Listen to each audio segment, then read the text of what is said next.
This is Shelby Wilson, 1960 Olympic gold medal winner for wrestling. And he beat the Russian. What was the Russian's name, Shelby? Vladimir Senyaski.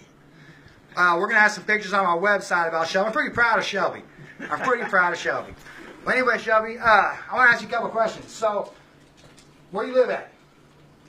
I live at 2631 North Skyline Drive in Bloomington.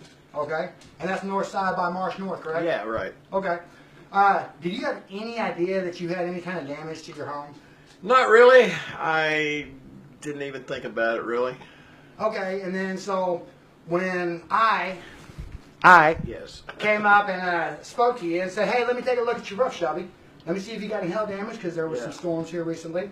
You know, I do that. That's what I do. Maybe I can see if I can get your roof.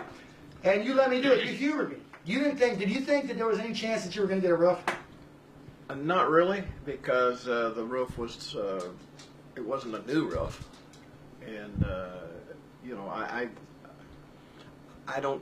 not even thinking in that arena, you know. Had you been up there? Had you looked at your roof? I'd looked. I had been up there, but I didn't know what to look for, really. I mean, I wasn't looking for a lot of roof damage. Right, so you because I didn't know what to look for. Yeah, you wouldn't, like, if you would have got on your roof and looked around, like, It you would have looked okay expected to for me. damage. Yeah, It didn't look bad. Oh, no, okay. It looked fine. Right. I tell you, and real quick, that's one of the biggest things. A lot of people jump up there. They expect there to be shingles missing and then huge divots out of their shingles, and that's just not the case. Yeah, that's true. Yeah, it's like a bruising, and I mean, I've been there for 10 years, and every time I go on a Well, meeting, I try to learn something. also, it wasn't like you just showed up on my doorstep, banging on my door, wanting to sell me a roof. Right, I mean, no, you were at my house to eat. Right, yeah. You know, I manage a house that you're renting. Right. We've become friends. Yeah, absolutely. And, you know, and that's one of the biggest things is, you know, usually the way that we get business in my business is we knock doors. Sure. And we go door to door and knock. And, you know, the way to set yourself apart in this industry is, you know, try not to come off like a salesman. You know what I mean? Try to come off something different. Yeah. And I always try to do that. I mean, I'm always trying to make new friends anyway, because the whole idea behind this is that I'm going to make a friend and I'm going to help you out. Right. And by helping you out, done great. Yeah. And I was telling a guy this morning. I was on the phone long distance with a friend of mine, and I was saying, hey, you know, I mean, I'm a Christian, okay, so I feel like I was blessed in that you came along at the time and said, hey, let me check your roof.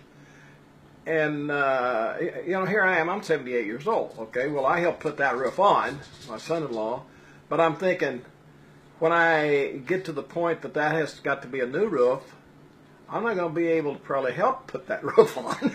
And I wasn't looking forward to ripping two roofs off and putting on another one at all, so I was kind of thinking, this is a problem for me in the future. Right, and you probably really didn't like doing it too much last time very much. I don't like roofing that much.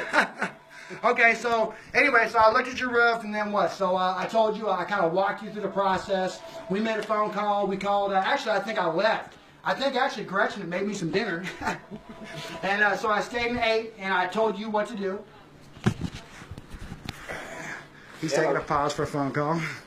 I'm going to interview myself for a second. So anyway, I walked into the claims process. Yeah.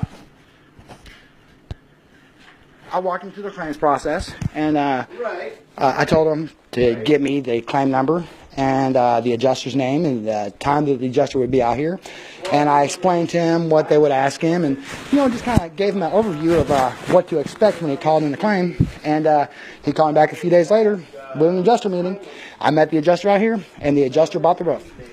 And it was as simple as that. So sometimes we have to supplement and work with the insurance company and try to get fair market value for it, because they try to lowball us, and it takes a couple months. Sometimes it's too cold to build. We got to wait till spring, but no big deal. Usually if I tell you to call it in, that's because you got a claim. So anyway, Shelby's on the phone. I just wanted to do this interview with him, and he's very happy with his roof. We'll go take a look at it real quick so I can show you what we did. He had a 310 shingle out here. Oh, it's snowing. It looks kind of nice. So what we did was we upgraded him to a dimensional shingle, and we do this because we've got a 5-year warranty, and I'm really not trying to come back, put an inferior product on your roof, and then for your roof, and then have to come back out here and service it because I didn't splurge to go ahead and upgrade you a little bit. Plus, you know, I mean, I'm trying to make friends and do favors for people is what I'm trying to do. I'm trying to help you out because the insurance companies sure aren't volunteering this information that you got damaged. And so, anyway, this is over and out. This is my exit interview with Shelby Wilson. Thank you very much, and we'll talk to you soon. This is Greg Newman with NV Roofing and Restoration, over and out.